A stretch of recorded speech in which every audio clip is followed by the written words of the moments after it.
in Fort Worth, Texas, on Texas Highway 170, which is the Alliance Gateway Freeway. And you are behind the wheel of a 2003 Kenworth T600. Unlike its predecessor, or not predecessor, that'd be the one first, unlike the one to follow, whatever they would call it, the next model, the T660, these T600s don't turn as sharp.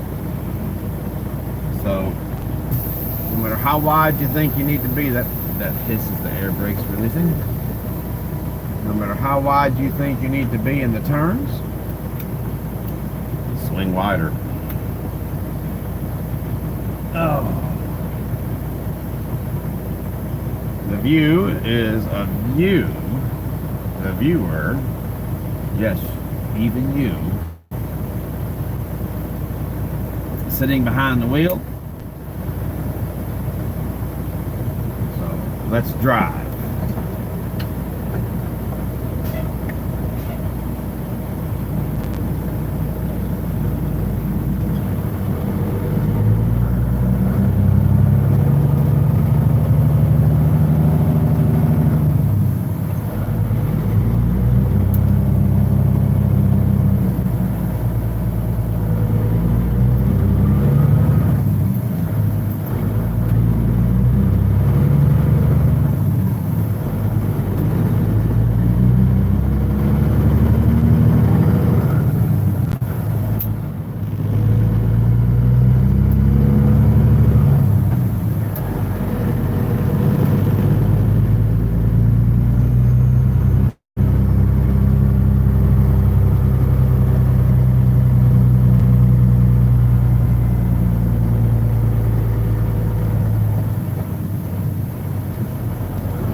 Perfect timing.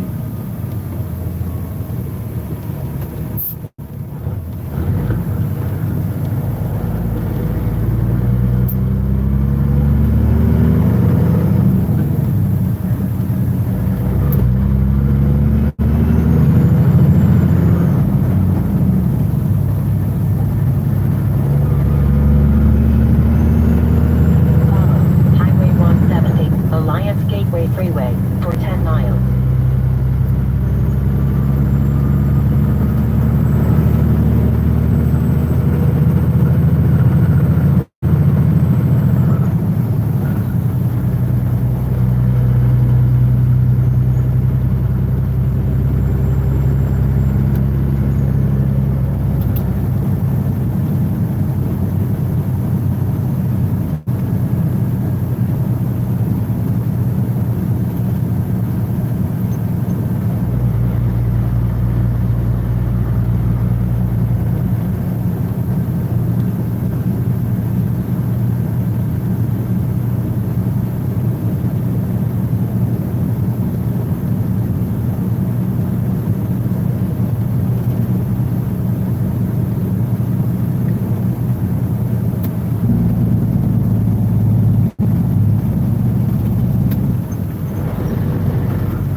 Usually when you're trucking like this, you would have the radio on in the background. Just a little something to killed silence, which is not really silent in here at all, but a little something to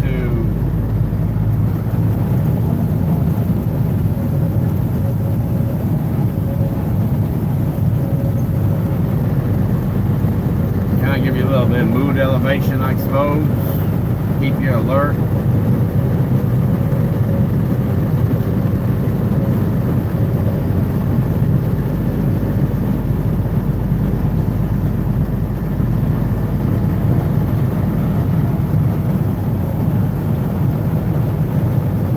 Don't want to offend the people with the entertainment industry who somehow feel that you're cheating them out of money by playing that song, the public broadcast of songs.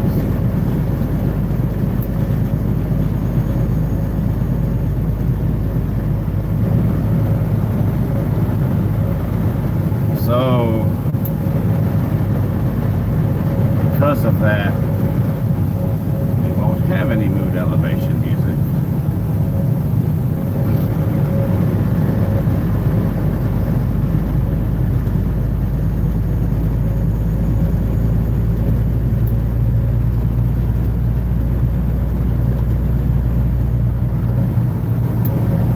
Being the conscientious,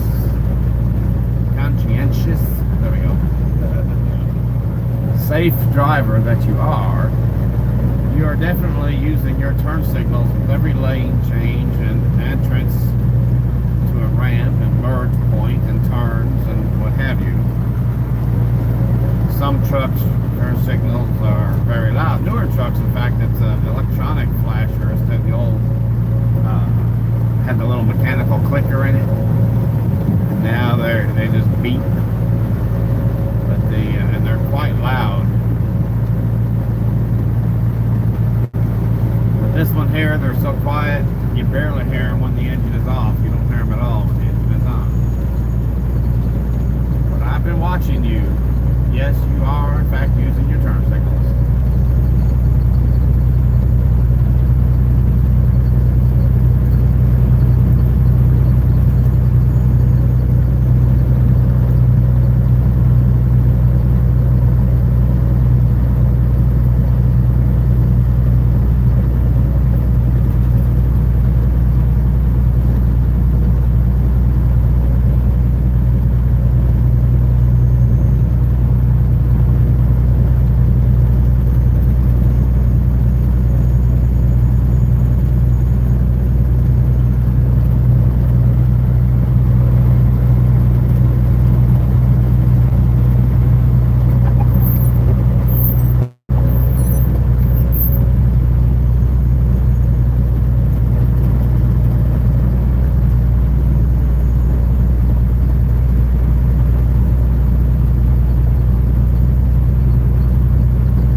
little bit of side note type information.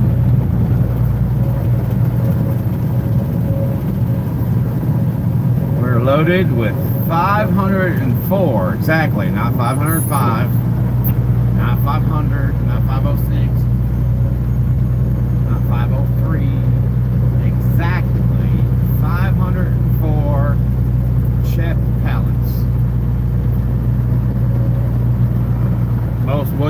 pallets are nothing real fancy. Actually, nothing fancy about Chet pallet either. Anyhow, there'll be 3 2x4s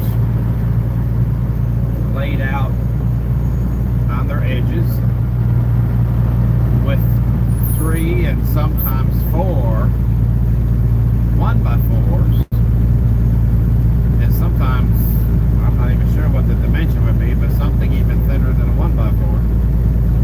A 1x is 3/4 inches thick, and the boards that are some pallets are only 1/2 inch thick.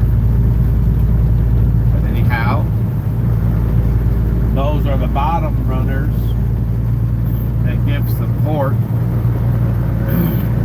so that those 3 center runners will not be able to fold over, and then of course a forklift would not be able to get, or a pallet jack even, wouldn't be able to get into the pallet. Then there'll be however many it takes, anywhere from 8 to 12, I reckon. I've never actually counted them. Also 1x4s, but in some pallets, again, that 1/2 inch lumber, because they're lighter weight. That's all about. Obviously, if you got heavy product, you don't want the 1/2 inch, you want the 3/4 inch. But anyway, those will make a top deck over the pallet, and that's how most pallets are built.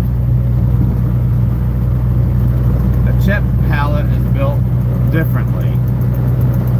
And if you've ever been around any type of warehouse or even a Walmart late at night when they bring all the pallets right out to start stocking up the shelves, what sets a Chet pallet apart are 2 things. One is the way it's built,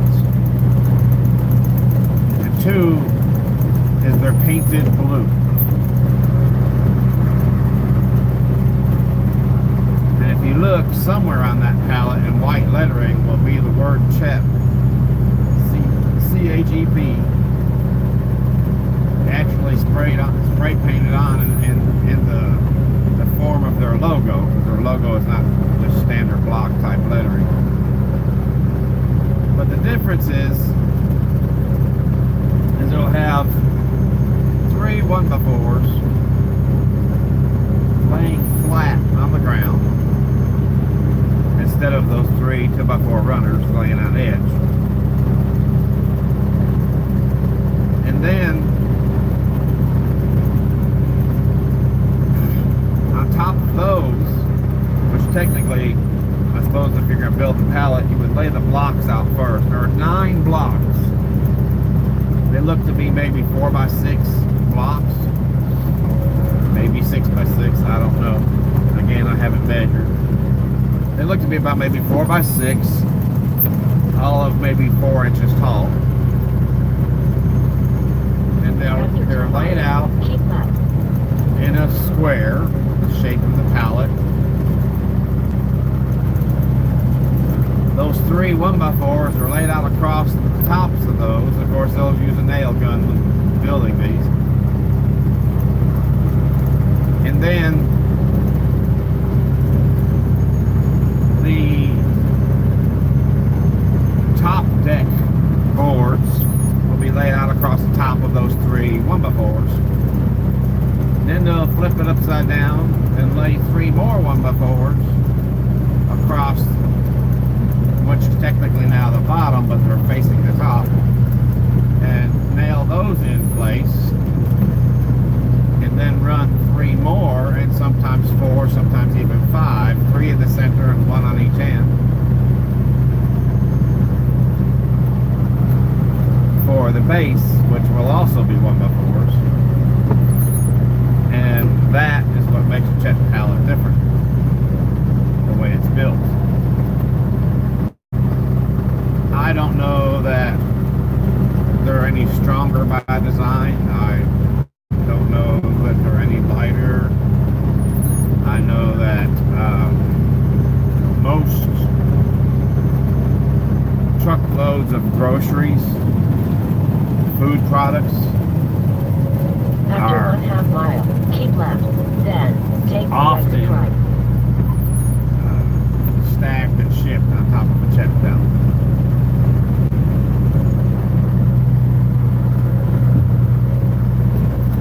Keep left.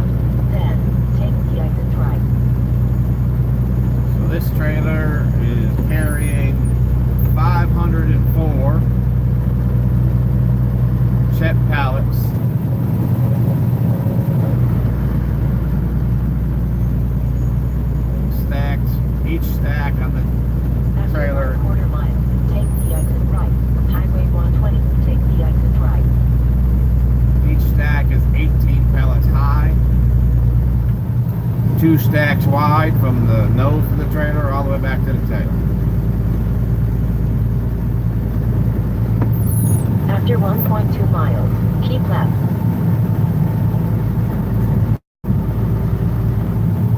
So you'll want to take your time in the turns.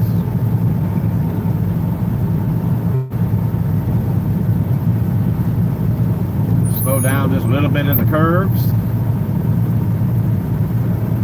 Because no matter how tight you tighten that load, and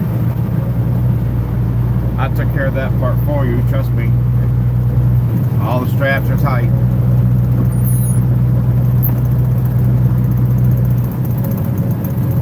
As you bounce around a little bit going down the road, to loosen up some. Of course, every so far you just pull over and tighten them up again. Keep left, then take the freeway.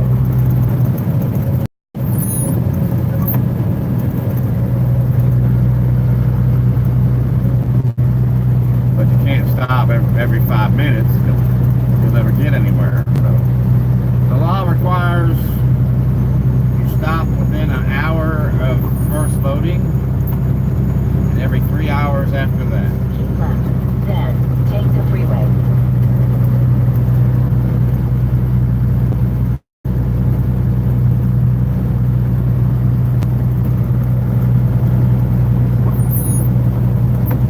This load isn't going very far. I loaded it right there where we just pulled out of at After 2 the Chet miles, warehouse. take the exit right, Interstate 635 eastbound. In Fort Worth, Texas.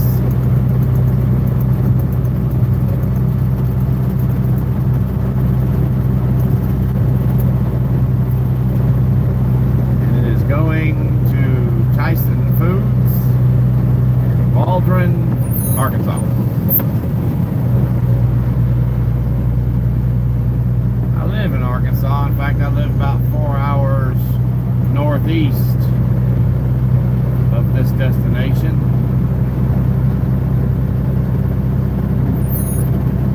I've been living there for 5 years.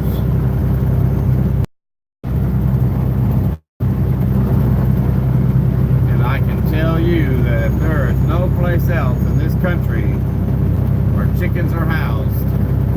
You'll find chickens about anywhere in Arkansas.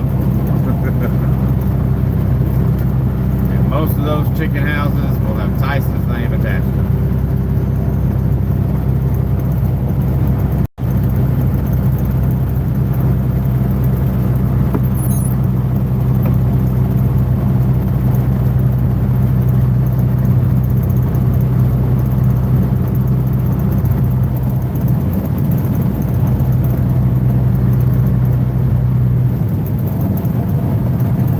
After 1/2 mile, take the exit right, Interstate 635 eastbound. Then, take the freeway.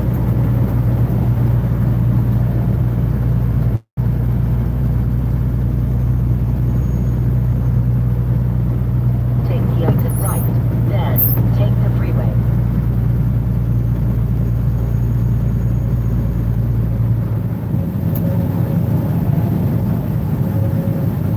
Just jumping off 121 onto 635 East. The plan is to work our way over to 30.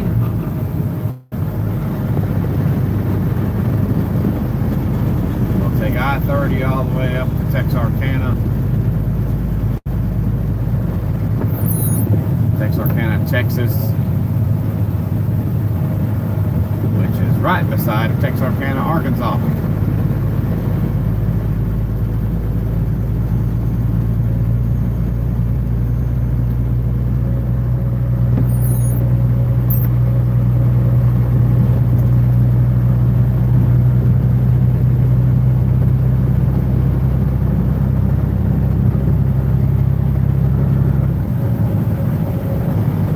From there we'll hit US 71.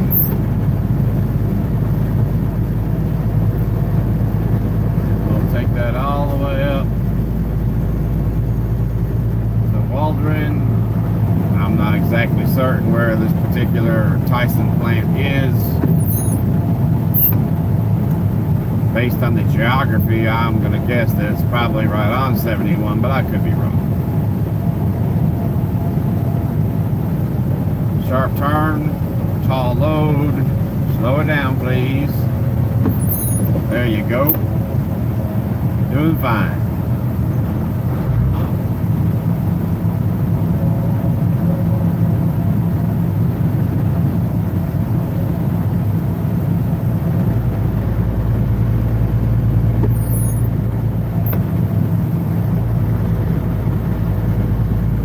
Getting a little close to the line for my comfort.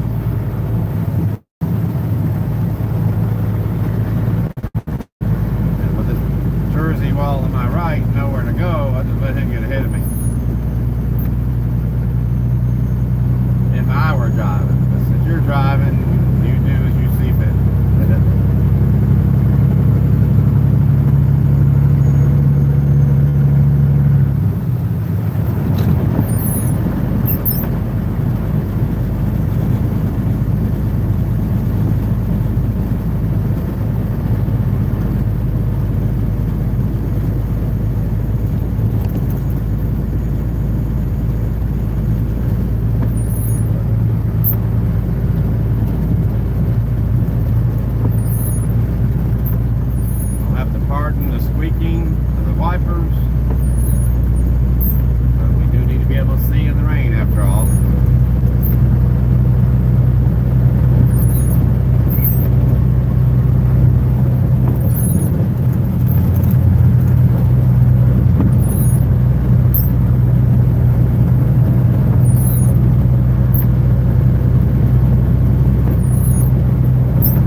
Steep hill with a heavy load, you can go a lot faster than that.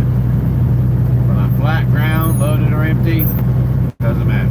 70 mile an hour as fast as you'll go. Speed limit is 65. We're doing the ballpark of 60, 62.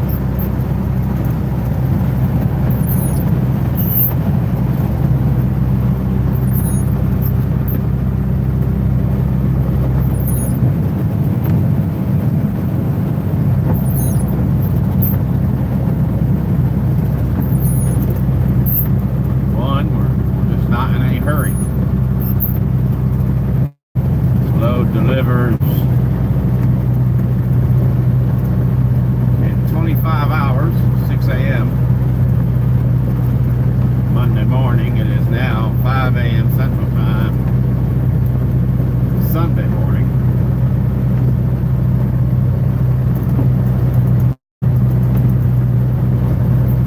I've got 25 hours to make a 6-hour drive from where we are right this moment.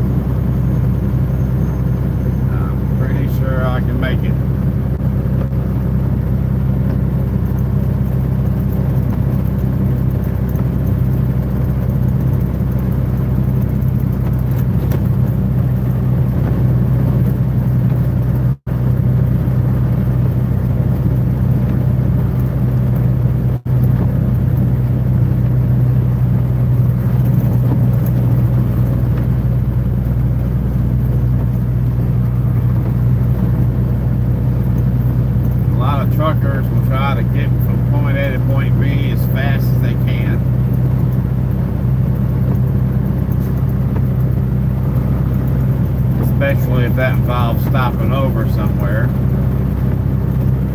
The quicker you get to the truck stop, the more personal time you have if you're on your own time when you get there, before having to continue with your journey. You won't notice it so much on short runs, but on long runs, 2,000 miles or more, which Jackson, Tennessee to Los Angeles, California, it's exactly 2,000 miles. And you'll see some of the same drivers day after day. It takes 3 days to make that drive legally.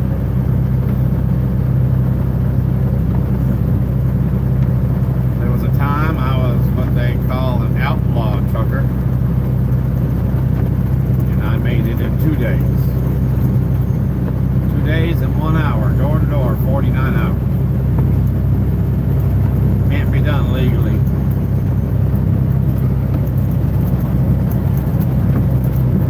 Did it just that one time, just to prove I could do it.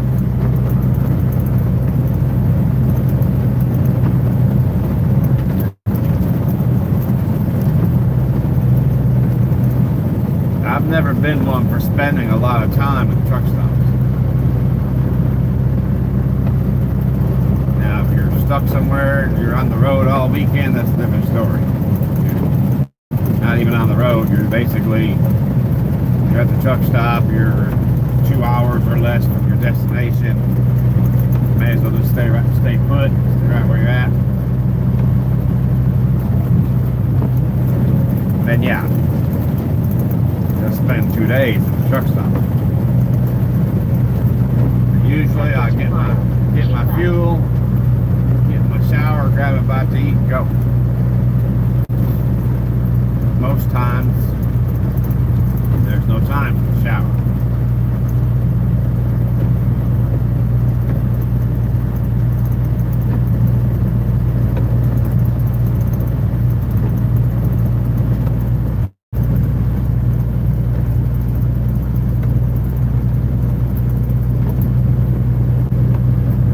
They've really cleaned up truck stops a lot over the years. So much so that they don't refer to them as truck stops anymore. They now refer to them as travel centers.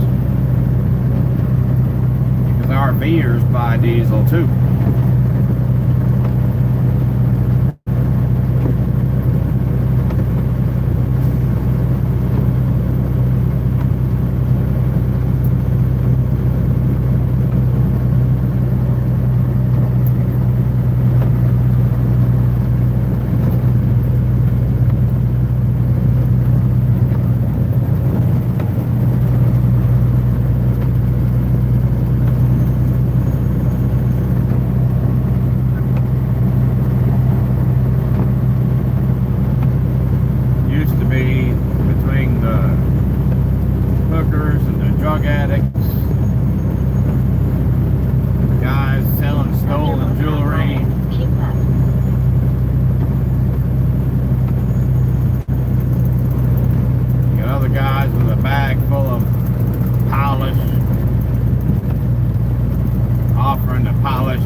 Tanks and your rims.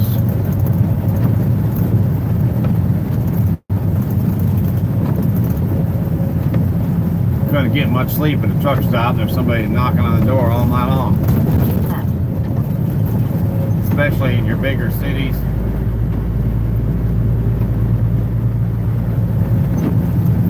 Follow Interstate 635 eastbound for 9.5 miles.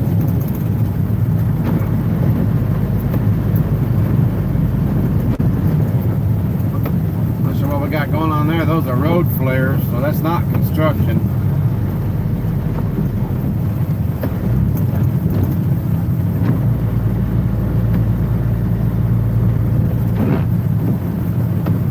Those construction that have been barrels.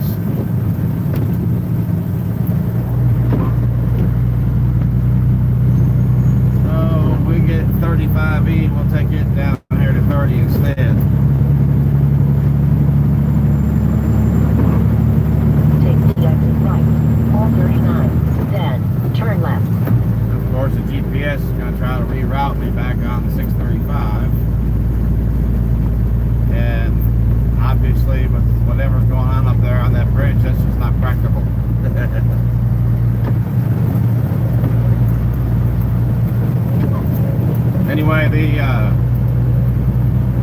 for me has always been to either park on a ramp, because on the on-ramps, you know, the dark, nobody's walking around, usually. I have had occasion where there's been trouble then too, but not maybe 2 or 3 times my entire career of 36 years out here.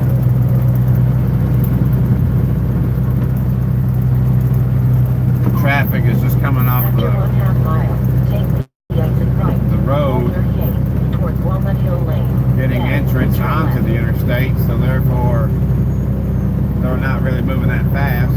They're accelerating, but unlike parking on the off-ramp where people are coming from 70 mile an hour down to 0, Then turn left.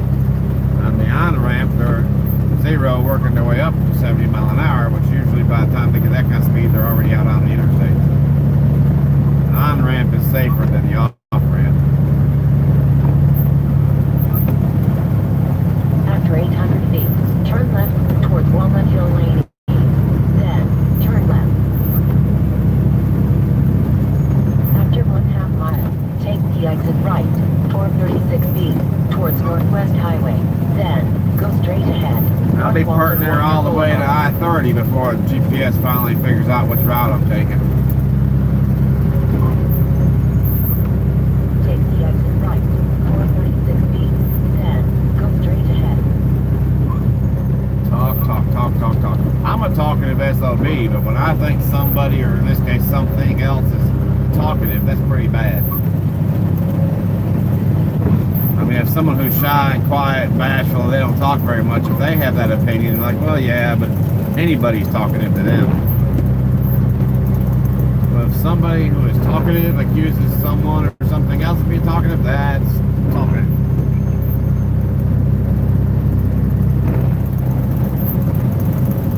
There's street lamps every 50 feet, and this jerk trying to ride my side view mirror with his high beams on. That one there, he's got his lights are so bright, even with the street lamps, they're still lighting up the asphalt brighter than the street lamps are. For those of you who think that's what you're supposed to do in the rain, it's not. First off, you see how the oncoming headlights on low beam, how much they're glaring on the windshield. With your high beams, you're blinding oncoming After traffic. 2 miles, take the exit right. Or in the case of that guy right there, you're blinding the people in front of you. It's just a matter of time. Sooner or later it's going to cause a wreck. And depending on what type of roadway you're on, that might be a wreck that you'd be involved in.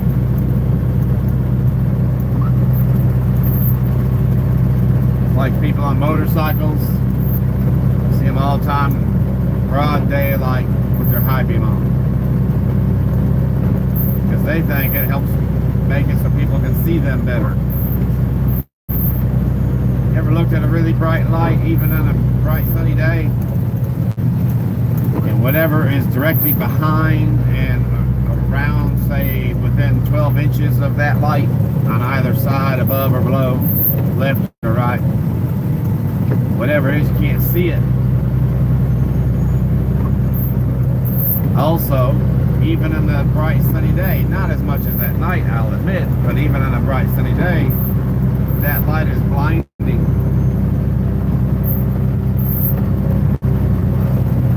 Yet somehow a person's supposed to be able to distinguish your distance and speed.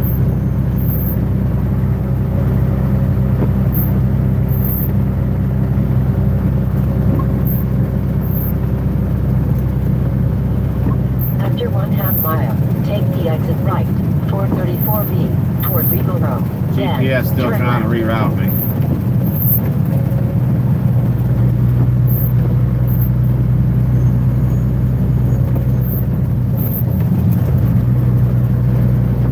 Take the exit right, 434B, then turn left.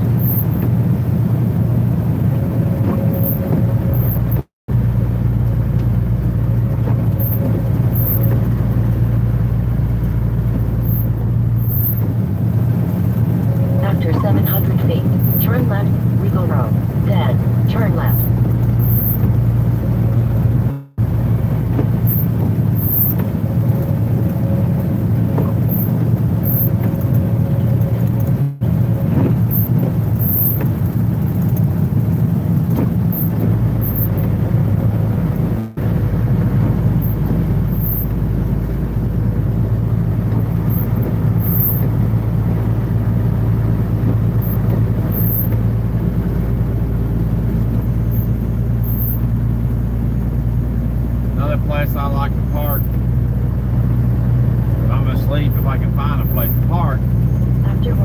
mile, fast. take the exit right toward 33B towards Mockingbird Lane.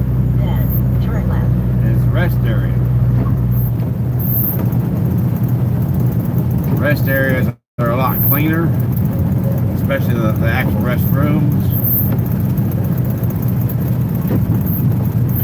Yeah, then that's the third. Take the exit right. Second and third patrol car I've seen Then going north. turn I'm left. pretty sure that was a pretty bad wreck back down there.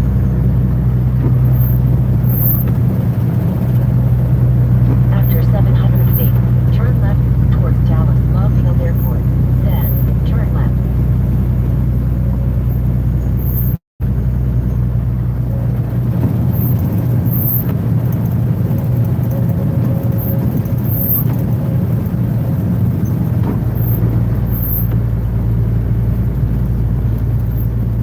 I used to find a Walmart.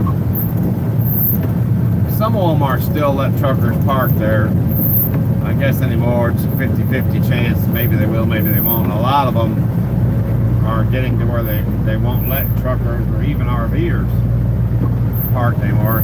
Walmart used to be an RV haven. They never published the fact. They just kind of made it known to other RVers, and yeah, we don't like being parking here, because they figured you're parking there for the night. Chances are, because you are an RV, you have a refrigerator, stove, what have you, you're going to need things like food, maybe toilet paper, paper towels, maybe just in the mood to do some shopping in general. Alright, GPS has finally accepted which way I'm going. You don't have to listen to that no more for a little while anyway.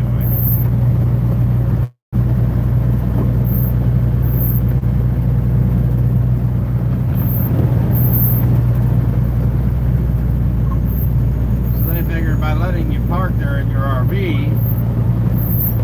there's a good chance you'll end up spending some money there.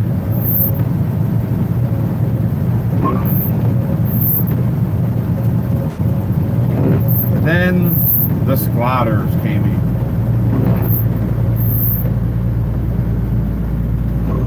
People who have no place to call home, they live in a vehicle, and they start hearing about from some of their RV friends that Walmart lets RVers park there. So RVs, vans, station wagons, SUVs, four-door sedans. Some people will do it to save money. Some people do it because basically they're homeless. The only thing that have a value is the vehicle and what little bit of clothes they have, and maybe keep left. some possessions in a storage locker somewhere. That's about it. And they'll park there for weeks at a time. But that wasn't the reason for Walmart to start cracking down on RVers and truckers parking in the parking lot. RVers, especially people who RV full-time, I'm not talking about squatters that live in an RV, I'm talking about true RVers, people who travel for the sake of travel. They understand about, leaving a light footprint wherever you go. Not leaving a lot of evidence behind that you've been there. And that, of course, includes whatever you bring in, you take out with you. Walmart has trash cans in their parking lot in the same location as every one of their buggy racks.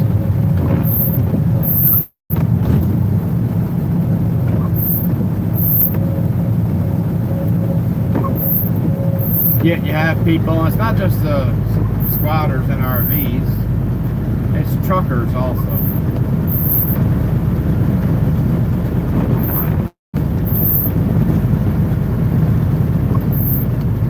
People sitting there dumping their trash everywhere. After 1/2 mile, keep left.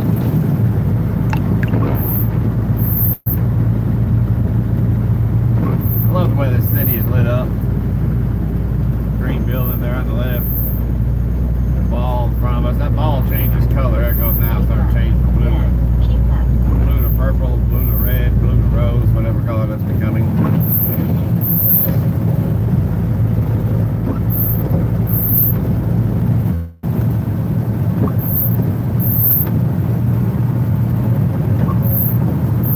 After 3/4 of a mile, Somewhere- keep left.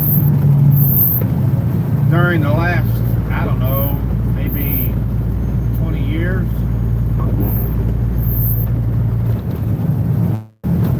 After 1/2 mile, keep left. Then, take the exit right. people have stopped teaching their kids to clean up behind themselves.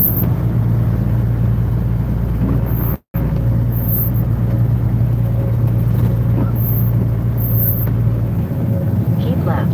Then, take the exit right. So of course, since those kids aren't taught to clean up behind themselves, then those people don't teach their kids to clean up behind themselves because they just don't know any better.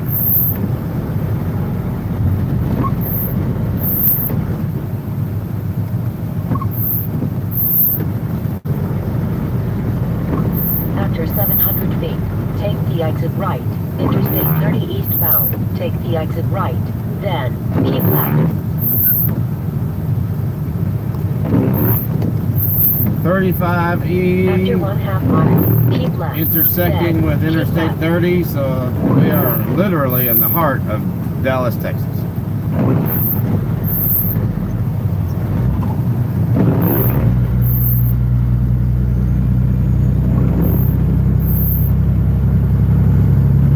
Keep left.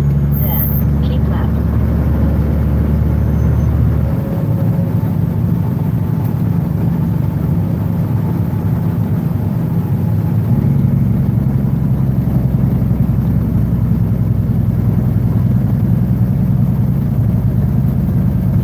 Keep left.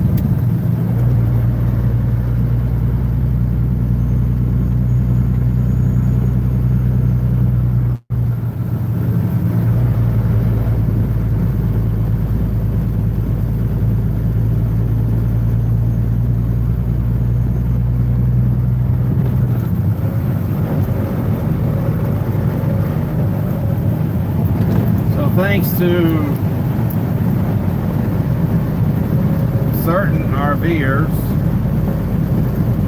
and certain truckers,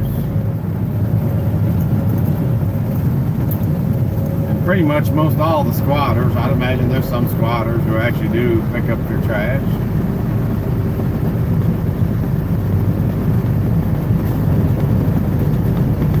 Thanks to people who have taken a courtesy Keep left.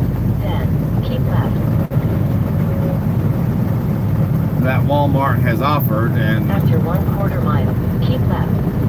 thanks to those people taking that courtesy for granted, one by one, Walmarts After 700 feet, all keep across left. the country are no longer offering that courtesy. In fact, they're putting signs up, not just about no trucks, but no RVs. US 67 northbound, towards Texarkana, for 179 miles. No RVs, no long-term parking, no overnight parking, etc., etc., etc.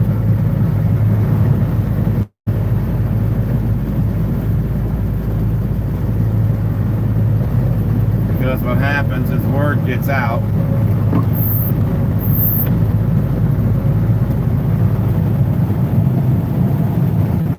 And sooner or later, that word reaches people who are, in my opinion, undesirable, the kind of people you don't want to know about that, because they're going to mess it up for the rest of us. And then sure enough, sooner or later, that's exactly what happens.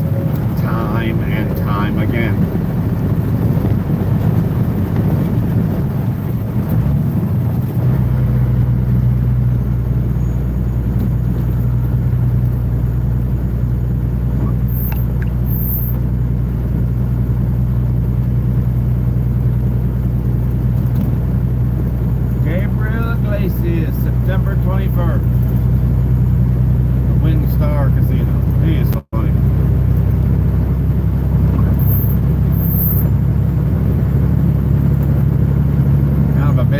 undersized Hispanic fella. He is funny.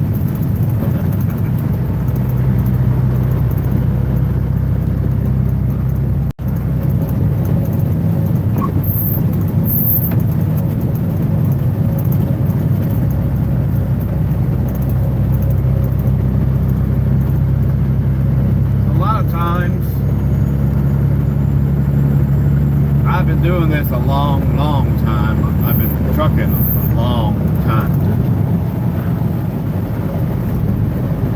And there's many cities and small little towns and everything in between, metropolises. There's many places that you could be sent in this country. And I've worked for several trucking companies. You'd be surprised how often you end up back in the same place again and again and again.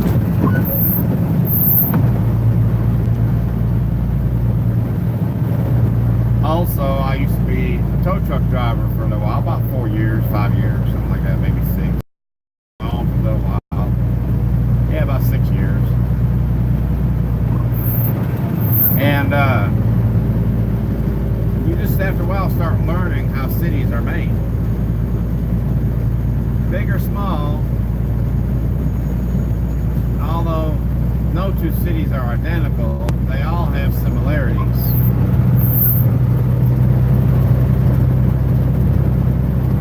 Go to your worst parts of town, and that's where you'll find the cheapest property.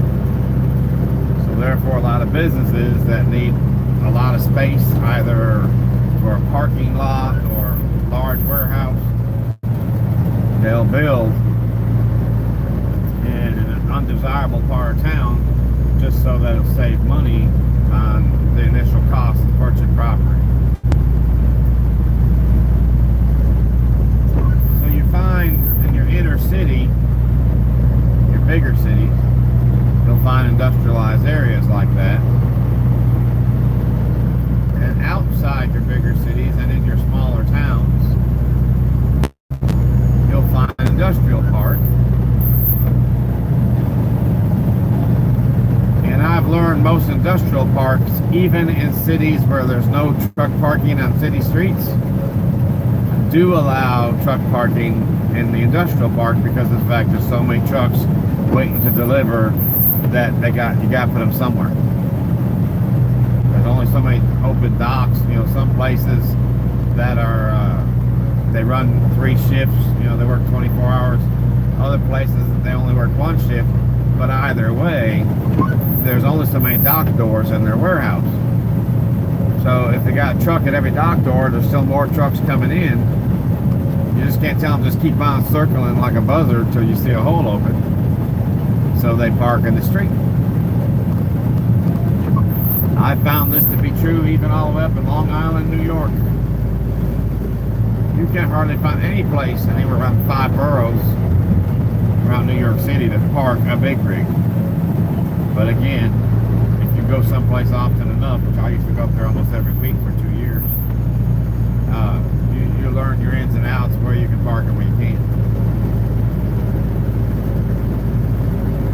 There won't be a sign welcoming truckers. Trucks can park here. But if there's no sign saying that you can't, then it's understand that you can't. Sometimes that'll be at an officer's discretion. You park in front of a business and it doesn't say you can't park there, but meanwhile his customers can't park there because you're taking up 3, maybe even 4 parking spaces.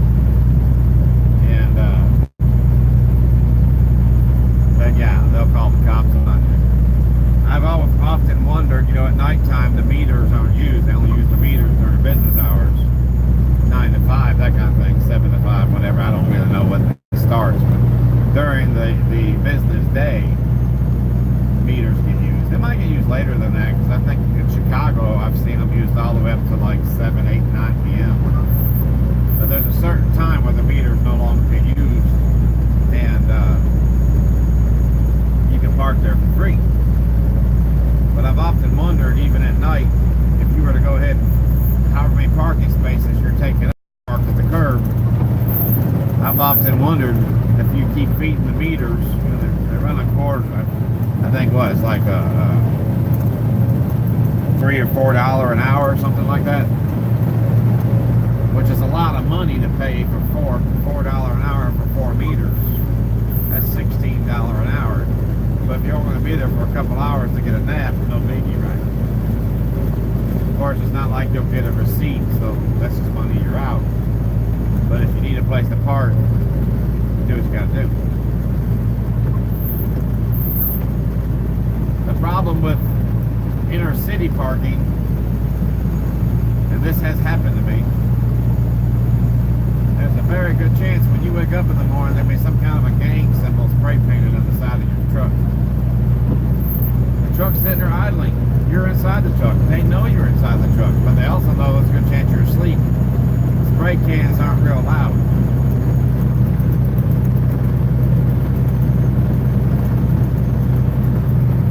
What really got my goat was they were using primer instead of spray paint. They used spray primer. If they'd used paint, it would have came off a lot easier because of the hard gloss of the painted finish that's already there. But because they use primer, and primer is made to adhere to give paint something to stick to, so basically I had to use steel wool and paint thinner to get the primer off, which of course also dulled down the finish on the actual factory paint of the truck.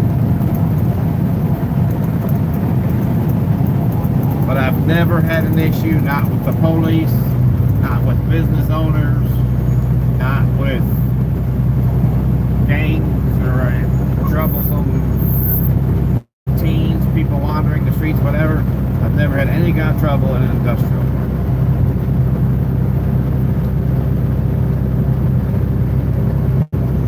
I not only park with a big rig in an industrial park, but if I'm traveling in my van and I should happen upon an industrial park when I'm getting sleepy, I'll park my van in an industrial park too. Now, the trick to this is do not park on warehouse property. Don't pull up in there looking like I'm here to make a delivery or I'm here to make a pickup. Now, if you are, then by all means, hey, park there. If some cops or somebody wakes you up, you can prove while you're there because of your bill of lading or your dispatch orders, say something. But the problem with a van specifically, not so much a big rig, but with an actual cargo van or maybe a box van or a step van, you look like you're there to rob the place. If it's a warehouse that's closed during the night and you're parked there, first thing anybody in law enforcement is going to think of is that you're currently inside the warehouse. If I hang around here long enough, I'm going to catch you coming out the door with the goods. Or you're in the van waiting for just an opportune moment, so they're going to come and check. Whereas if you park out in the street, parallel park to the curb, especially if there's an area that's vacant where there is no warehouse, just weeds growing up or whatever. And that's exactly where I park. If there's weeds growing up between two warehouses, where the third warehouse might one day be built, but at the moment is not, I'll park right smack dab in the center between the other two warehouses at the curb alongside that vacant lot. In doing so, I'm too far away from either of the warehouses to be a likely candidate for burglary. And therefore, being in a plain white cargo van, even though my van is older, in a plain white cargo van in an industrial park, you look like someone waiting to either make a pickup or a delivery the following morning.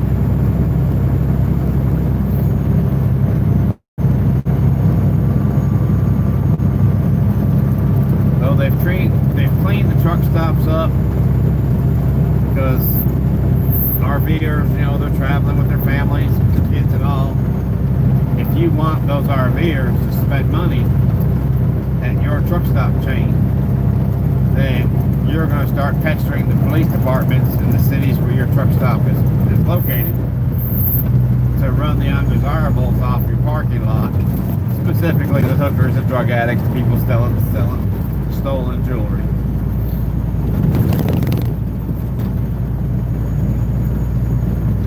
So that your RV clientele will feel safe. And therefore they'll spend more money. Because they'll keep coming back. They'll remember that one there's no trouble going on in the parking lot. There's no problems.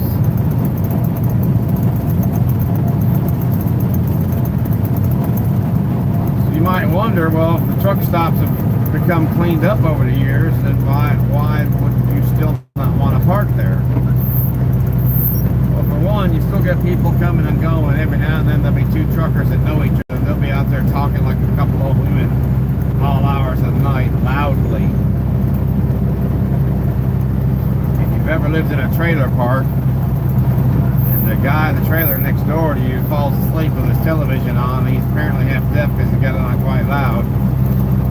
Same thing, but a big rig.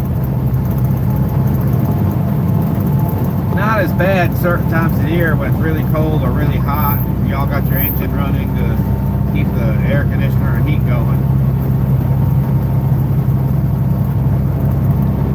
But when the weather's nice and you like to turn your engine off, sleep with some quiet, that's the last thing you want to hear is the guy in the truck next to you with the TV blaring.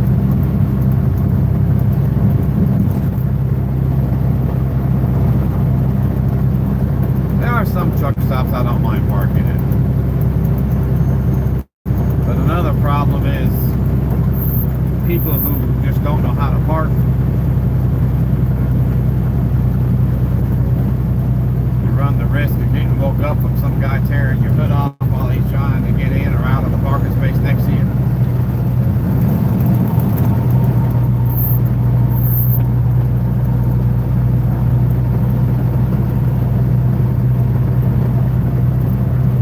Also, you're at higher risk for theft. Certain cities, I had this happen to me recently. I've heard it happening to other drivers, but I've never had it happen to me until just a few months back. I was at the Loves down in Texas, or I think the address is actually Deer Park, but it's right there at the border of Deer Park and LaPorte. LAPORTE. I'll still get my fuel there if I'm ever in that area, but I won't park there ever again.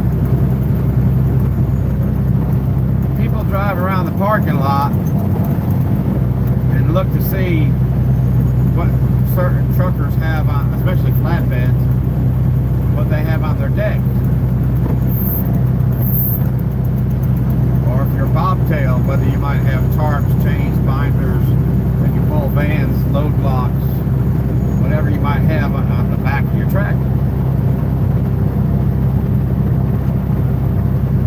Then they wait till it gets dark and then they come back and start loading up.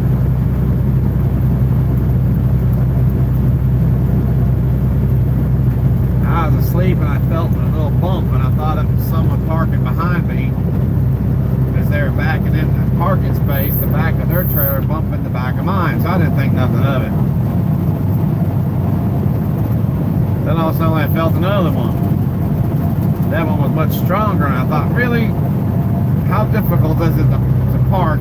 Watch your brake lights as you get closer, how they instead of lighting up the entire area, light up just the area where the 3-inch, 4-inch circle directly in front of them on the trailer that you're about to bump.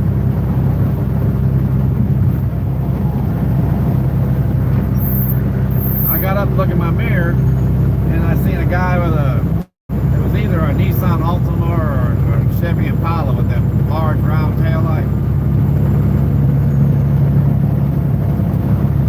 And he's got one of my tarps in his hand. And they're heavy, they're 6-foot drops, which means it's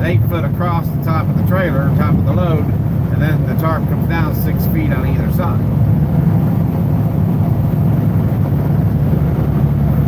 So basically it's a 20-foot wide, 24-foot long tarp. Heavy grade vinyl. The tarps are very heavy. The guy's got all he can do to tote the thing, so I hurry up and pull my trailer brakes, hoping that's where he's parked at back there by my trailer axles. Pull my trailer brakes, hoping that he startled him and he'd be like, oh man, dude's up, drop the tarp, get in the car and go. Nope. He still took the time to go ahead, which, you know, I got no shoes on or nothing. By the time I got out there, he'd have already been gone. He time to throw it in the back seat of his car and take off. So I thought to myself, well, he only got one of them. That first bump I felt must have been him climbing up on the trailer. So I get out there and I see my strap hanging down off the side of the trailer. He's done cut my strap.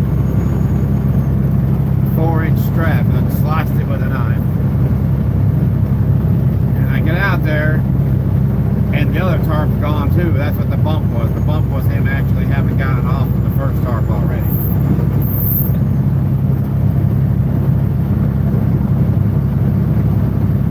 So yeah, I don't like parking in truck stops.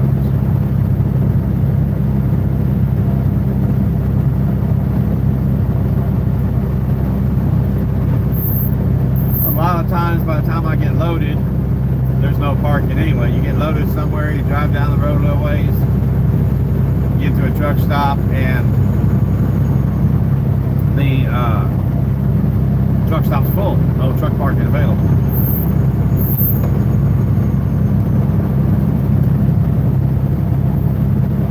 So you get your fuel, go inside, get a snack of some sort, and get back on the road. That's all you can do.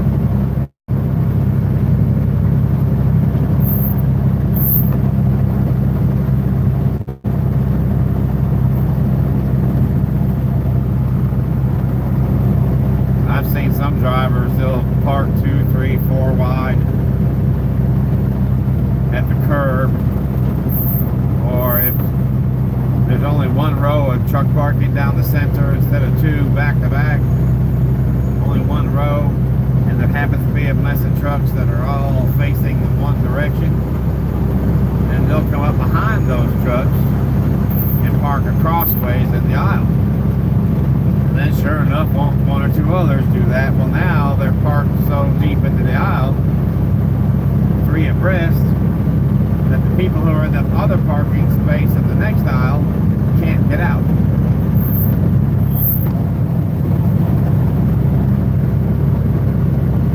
Been through that too. Damn near got in a fight over it. To this day, I will not have anything to do with the Loves in Quartzsite, Arizona,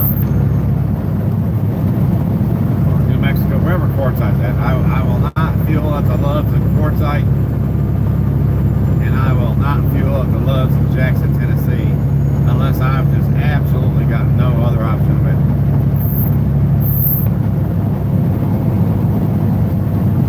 I've only had an instance once that just about got ugly in Quartzsite, but there have been 2 other times where it was anything less than convenient and it caused problems and aggravation. Jackson, Tennessee seems like every time I go there, that one, which not necessarily Jackson, because I don't have too many problems whenever I go to the Pilot in Jacksonville, but that Pilot that Loves in Jackson, about every time I've ever gone in there, I've just not gotten a fight because people are inconsiderate and they'll block you in the, you know, you're legally parked between 2 yellow lines in a designated parking space, and you want to leave and you can't, for people parked 3 and 4 wide off the fuel island right there by the scale. And the kicker is it's usually in the middle of the day when there's all kinds of other parking spots available, but they're lazy and they don't want to walk any farther than they got to, so to park as close to the building as possible, they'll park 2, 3 abreast off the scale.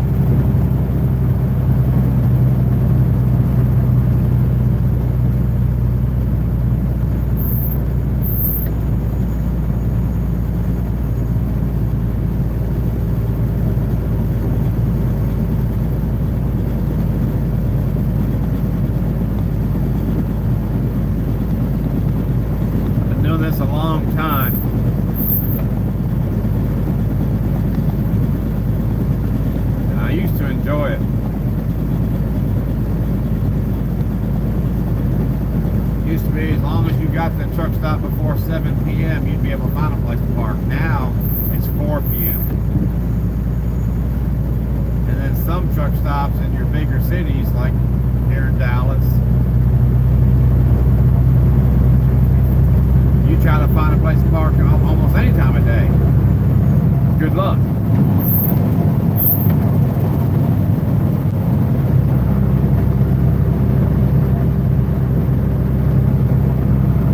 The Loves in Memphis, Tennessee, just as bad. What it is a lot of these truck stops in these larger cities, there's a lot of industrial warehousing going on. Where people are dropping trailers, dropping hooking trailers, whatever else.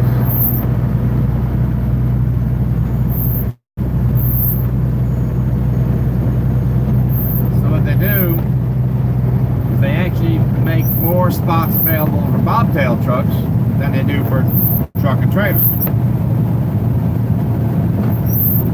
Loves there in Memphis, you go in there bobtail.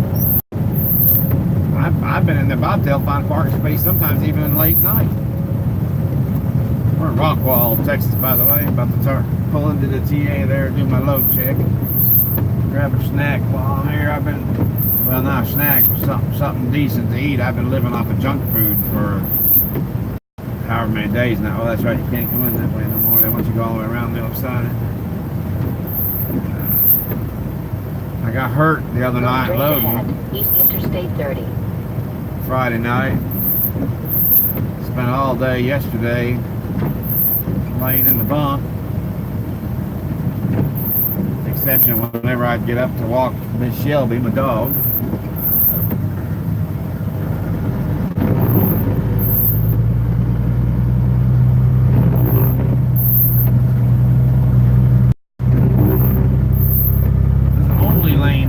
But in certain cases, if there was to be a truck pulling out right here at the same time with me pulling in, it'd make it for a tight squeeze.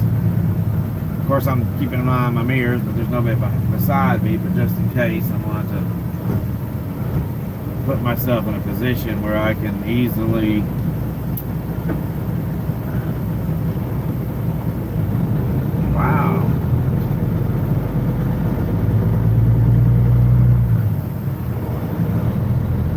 like the TA to have 2 lanes shut down for repairs.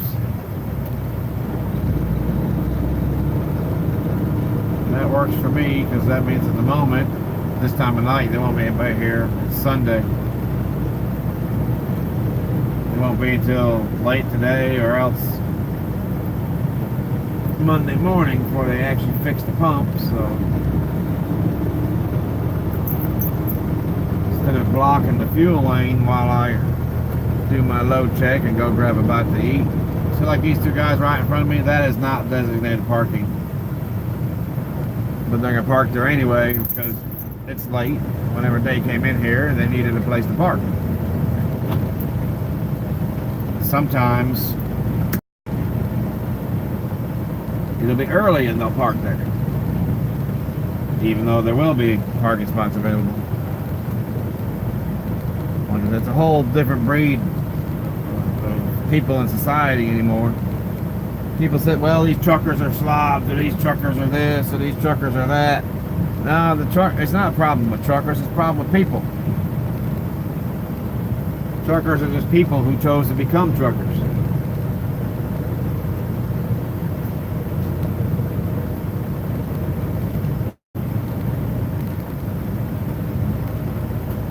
Don't care anymore about right and wrong.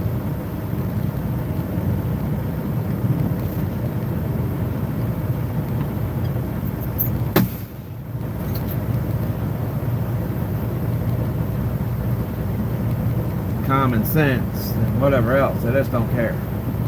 Common courtesy doesn't exist.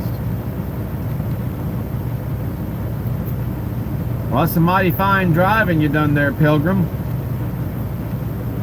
Proud of you.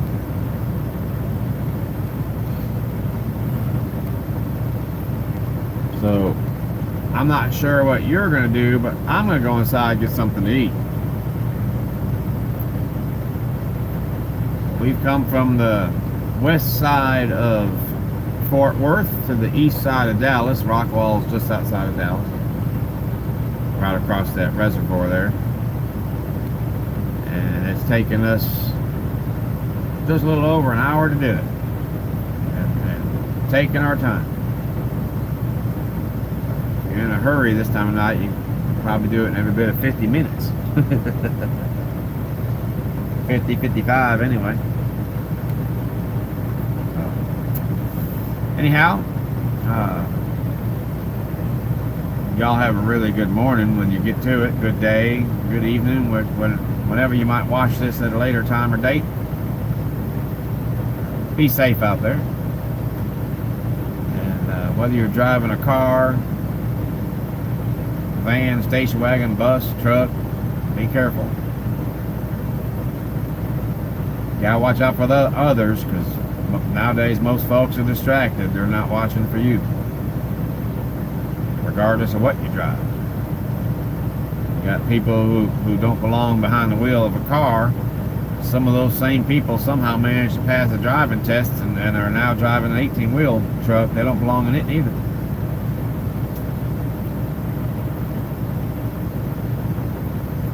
Be careful, be safe. You only got one life to live, so there's no do-overs. Don't just exist. Get out there and live it. Do something with it. Make it count. Thanks for watching. See y'all again somewhere between here and there, wherever that may be.